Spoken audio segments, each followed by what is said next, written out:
ஆ கன்னிநகர் ஜனங்களே, வேலுநாடு ஜனங்களே, எல்லாம் நல்லா கேட்டுங்க. நான்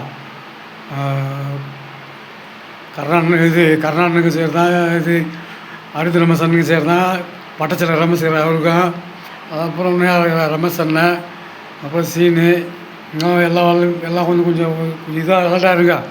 இப்போ பெரம்பூர் தொகுதியிலே வந்து கெஸ்ட்டார்.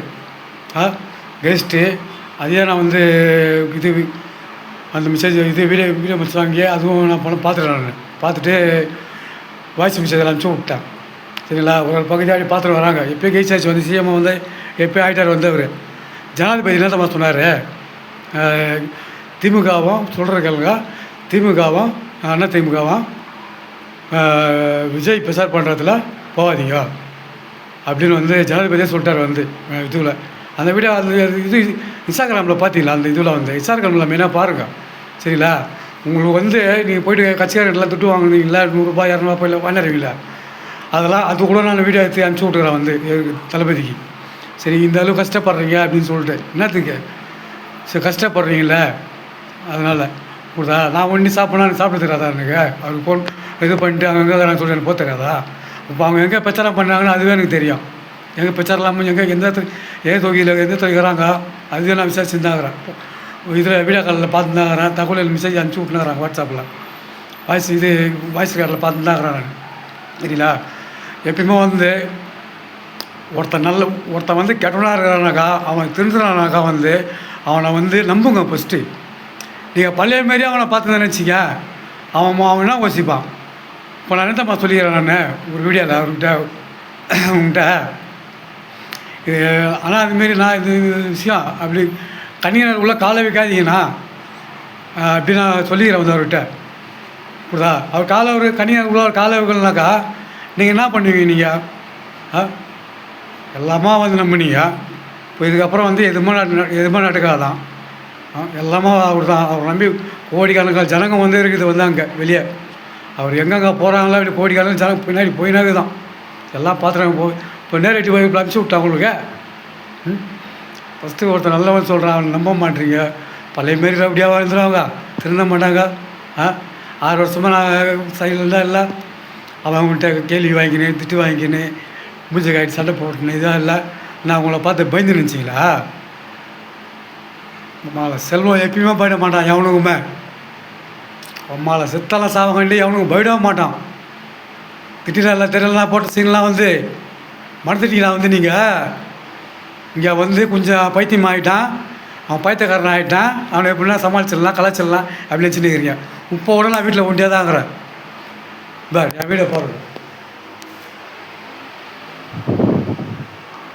ஒண்டியாக தான் கூட என் வீட்டில் ஒண்டியாக தான் இருக்கிறேன் நான்.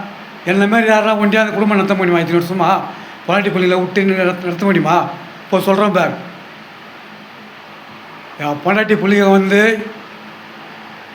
தேடினே வந்தால் கூட கொம்மாவில் கிட்ட சேர்க்க மாட்டேன். புரியுதா? ஃபஸ்ட்டு நம்புங்க, வந்து புத்தகக்காரனை வந்து நம்புங்க.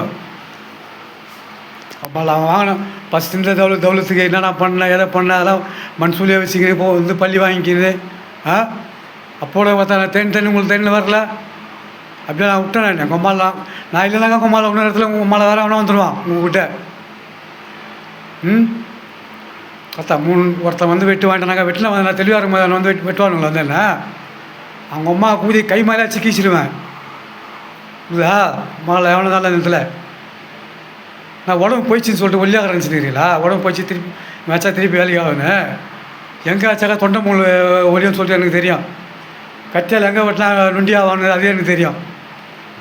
மண்டியில் எந்த இடத்துல வெட்டினா உயிர் போகன்ற அதே எனக்கு தெரியும். உங்களுக்கு யாருன்னா தெரியுமா? உங்களுக்கு என்ன குடிக்கணும், 3 வேளை சாப்பிட்ணுன்னா அதான்.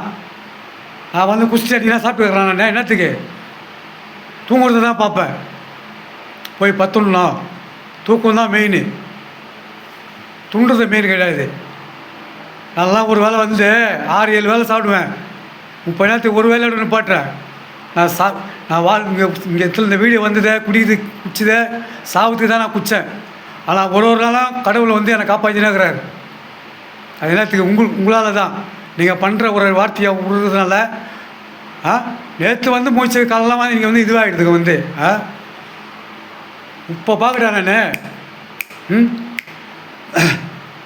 நினச்சா என்ன வேணாலும் போனேன் வேறு என்றைக்குமா நான் இப்போ வந்து உங்கள் கூட வந்து குடிக்கிறேன் நான். ஆனால் அதுக்கு முன்னாடிலாம் நான் உங்கள் கூடலாம் நான் ஃபஸ்ட்டு மதிக்கவே மாட்டேன் நான். எந்த தளத்தில் தான் இருப்பேன் நான் போலீஸு கூட ஃபுல்லாக நான் சரக்கு வச்சாலும் ஃபாரின் சரக்கு தான் அடிப்பேன். ஃபுல்லாக போலீஸ் டிபார்ட்மெண்ட்டு கூட தான் இருப்பேன். என் கூட எல்லாம் பயங்கரமான ஃப்ரெண்டுங்க தான் இருப்பானுங்க.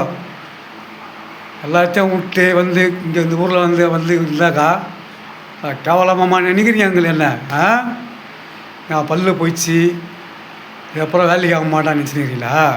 அம்மாவில் பல்ல கட்டிடுவேன். எங்கள் அம்மா பணம் வாங்கிடுவேன். தளபதிகிட்ட சொல்லி எங்கள் அம்மா பணம் வாங்கிடுவேன். சிஎம் கிட்ட பேசி லெட்டர்லாம் என்கிட்ட இருக்குது, சர்டிஃபிகேட்லாம் என்கிட்ட இருக்குது. அம்மாவில் அப்பன் பேர் மாறி போனாக்கா வந்து வாங்க முடியாது நினச்சிங்களா? என் அப்பா பேர் அர்ஜென்ட்ன்றது வந்து பார்த்தா தெரியும் டிபார்ட்மெண்ட்டுக்கு. உங்களுக்கு தெரியும் இல்லையா? காவல்துறைக்கு தெரியும், கமிஷனருக்கு தெரியும். இப்போ உலகத்தில் இருக்கிறாங்க போலீஸு, தமிழ்நாட்டு உலகத்தில் எதிரி போலீஸ் இருக்கிறாங்க. அந்த போலீஸ் எல்லாருக்கும் தெரியும் செல்வம் அப்போ பேர் அர்ஜுனா அப்படின்னு சொல்லிட்டு. புரியுதா? எண்ணி தேர்தல் முடிஞ்சு 4ஆம் தேதி ரிசல்ட்டை முடிஞ்சோடனையும் ஒரு மாதம் கழிச்சு நான் பணத்தை வாங்கிட்டு இந்த ஊரை விட்டு காலி பண்ணி போகல. அதுக்கப்புறம் உங்கள் ஊரில் போய் எவன் வந்து பூர போகிறான் பார். நாங்கள் யாருமே இருக்க மாட்டோம் இந்த ஊரில். நானும் இருக்க மாட்டேன், 2 தங்கச்சி இருக்க மாட்டேன். அந்த பணம் வந்துச்சுன்னா வாங்கிட்டு போயிட்டு வந்துடுவோம். நாங்கள் வண்டி இந்த ஊரில் இருந்தாக்கா உங்களுக்கு திருட்டு காட்டு போட்டு கொடுத்தது நாங்கள், கேபிள் கலெக்ஷன் கொடுத்தது நாங்கள், இங்கே இந்த ஏரியா லைட்டு போட சொன்னது நான், பம்பு கொயா பம்பு போட சொன்னது நாங்கள். எல்லாம் மறந்துட்டு